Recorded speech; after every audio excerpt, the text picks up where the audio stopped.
There is no question Rob won't help get answered. Now you know with Rob Snow continues On City News. The big news making headlines this week. It's The Week Ahead with Cormac McSweeney. Yeah, and if all goes according to the parliamentary calendar, this is to be the second to last week for the House of Commons before the long holiday break. So there is a lot to talk about with our Parliamentary Bureau Chief, Cormac McSweeney. Welcome back, Cormac. Anytime, Rob. Well, I imagine the Conservatives must have a spring in their step this morning, given that new Abacus poll. We will interview David Coletto a little bit later, but Christmas cheer for the opposition, Cormac? Yeah, despite what has been, I guess, a bit of a rough last couple of weeks for Conservative leader Pierre Poilievre and some of the headlines not going exactly the way that he had hoped, it's not really impacting their numbers that much, according to this poll. 42% for the Conservatives compared to the Liberals at 23%. That's nearly a 20% lead over the governing party. It's a huge lead, and I think they're going to be really happy, even though they had a little bit of a tough time. It's more of a speed bump than anything that's really taking them off track at the moment. So huge for the Conservatives, not just because of the national numbers in total, but the breakdown. I mean, they're now posting a very strong lead in places like Ontario and Atlantic Canada, where they need to pick up a lot of seats. But, I mean, the way things are going right now, they're in supermajority territory. But they've got 42% in Ontario, the most of any party there, 47% in Atlantic Canada, and not surprising, huge gains in the prairies, but also in BC, 45%. So huge leads across the board. The only place they're not leading right now in terms of regions is Quebec. So they're going to have to be happy. And I think for the Liberals, even though it's been a bad couple of weeks for the Conservatives and Pierre Poilievre, it hasn't done anything to their numbers as of yet. And I think the Liberals will be going back to the drawing board and saying, what else do we need to do to try and eat into the Conservative lead right now? Yeah. Well, if Pierre Poilievre never becomes prime minister, he does have a future as a YouTuber. I've never seen anything like this. I mean, I've seen him, sit down and have long conversations with people. Of course, he's made several videos that have gone viral, but really, I don't think anything like this. He put out a 15-minute video called Housing Hell. It's kind of a mini documentary. Relies a lot on what I would call the mainstream media that he's not a big fan of. But it's getting the clicks. It's getting the views, Cormac. Yeah, this video was released over the weekend. I think it's got millions of views already, something that the Conservatives are talking a lot about on Twitter at the moment. But it's an interesting way to do politics. We don't normally see, these documentary-style videos. And it's very interesting because one of the new candidates for the Conservative Party, Aaron Gunn, has done these kind of, short documentary films that are, 15, 20, 25 minutes in length. He did one on Vancouver and the drug crisis that's happening there, obviously from a certain viewpoint, but nonetheless, it's something that I see the party now adopting, maybe taking some elements of one of the candidates that's joined the team now. But nonetheless, it's very interesting. You see political observers and columnists like Andrew Coyne calling it a very slick video, and something that is being praised in terms of the politics of it all, with the production of it, the way it's presented, laying out the case. Of course, this follows the narrative that we've heard from the Conservatives for some time now, which is, to put it in a nutshell, it's everything is awful right now and it's all Justin Trudeau's fault. And that's the narrative that they've had since Pierre Poilievre became the leader of the Conservatives, and he's stuck with it. And this video is exactly that. There are many different elements that need to be taken into account when it comes to the housing crisis, but this video articulates the argument that it's the federal government's fault. And the government responded with Chrystia Freeland tweeting back at Pierre Poilievre saying, now here's a real housing plan, and tweeted a link to the fall economic statement where, the housing plan was a big element of all of that. But it's going to be interesting to see as we get closer and closer to the election about how regular politicking might change as a result of this documentary that they're calling it a documentary, but it's a video produced by Pierre Poilievre and his team to get their argument across to Canadians in ways that they see as are laying out their case for why the government shouldn't be trusted on this. Yeah. And bypassing totally people like you and me, Cormac. So there you go. All the more convenient for him. Yeah, we'll see whether this spreads to other elements of their campaign. I mean, it's not the first time. I remember when Stephen Harper was the first prime minister to make a formal announcement via tweet, and that raised a big concern and a big kerfuffle in the press gallery. And now tweeting is just a way of life. But they won't be the first party to do it, and they're not going to be the last party to do it in terms of trying to bypass the media to get their message across. But, with slick produced videos like this, the question is how much that changes the dynamic and how the Liberals will respond because, the Prime Minister also released a video this weekend, a much shorter one, laying out how he's addressing the housing crisis. Not as many views as the Conservative video, but it's definitely going to, I think, change things in how we see all parties present themselves to the public. Now, look, when it comes to stories about the Speaker of the House of Commons, I get it, okay? These are totally inside the Ottawa bubble stories, but worth mentioning nonetheless because Speaker Fergus is so new to the job. He just really took over the job, I don't know, a month, 2 months ago, if that, after the whole Nazi gets invited to the House of Commons scandal. People might remember that. Now in trouble because he made a video for John Fraser, who was the interim leader of the Liberal Party of Ontario. Now, they just had their leadership convention, elected Bonnie Crombie, the mayor of Mississauga, as the new leader of the Ontario Liberal Party. And this was a video message, kind of a tribute to John Fraser. They're both Liberals. They're both from the National Capital Region. They've known each other for a long time. But the problem is, Cormac, as I understand it, the video was recorded in the Speaker's office and he's wearing the Speaker's robes, and the Conservatives say that's offside.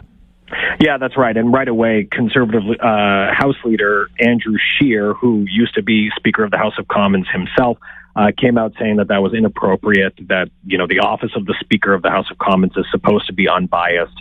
And even though it's an elected member of Parliament who is obviously political, they need to sort of separate themselves from their MP role and focus on keeping that as the sort of referee of the House of Commons. You don't want the referee, advocating for one team or the other. And so by wearing the robes, they say this was offside, that he should not have done this. And this morning, Greg Fergus himself apologized. He explained the situation.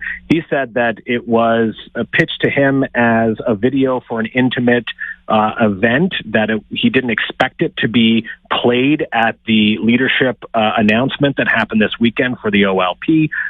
So he's apologizing. He's saying it won't happen again, that he's learned his lesson from this.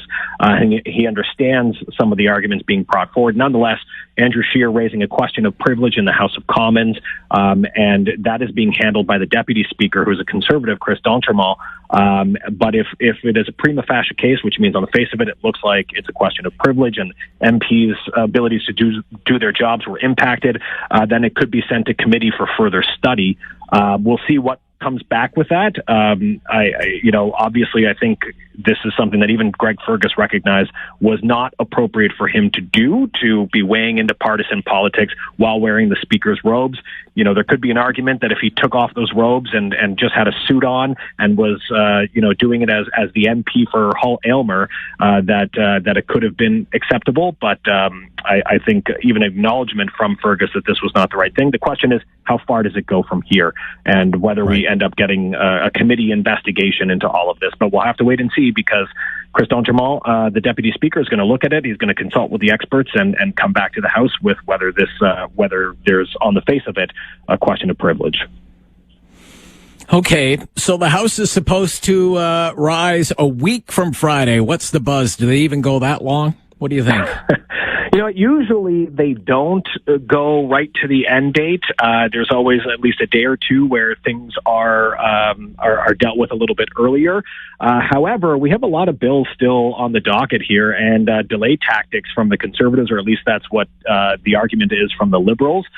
So it could be that we go right to the finish line on this one because we've got the main fall economic statement bill is going to be debated. It doesn't necessarily have to pass because the Ways and Means motion has passed. However, the government wants to get a few different things through, like the Sustainable Jobs Act, as well as the Canada-Ukraine Free Trade Deal.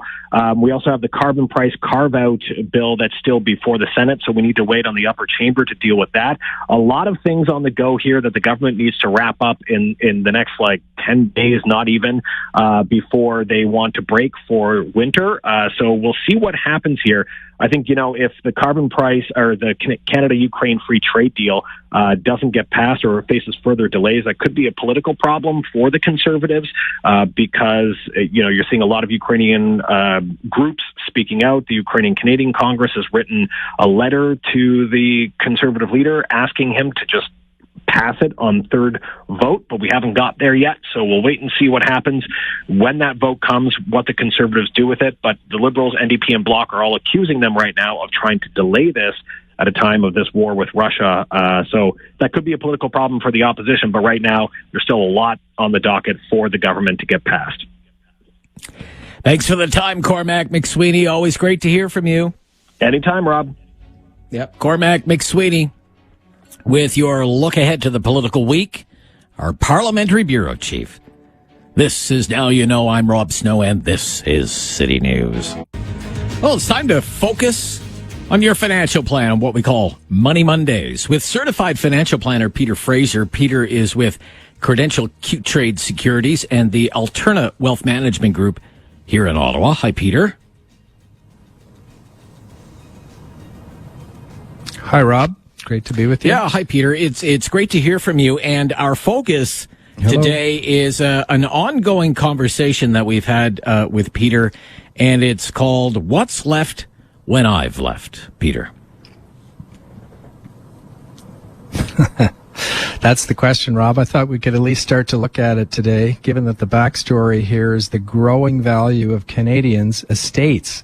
And this has really been significant because these values have continued to rise with each passing year. And I think the days are probably now long gone when an inheritance amounted to some family china or maybe a special item like jewelry or a watch.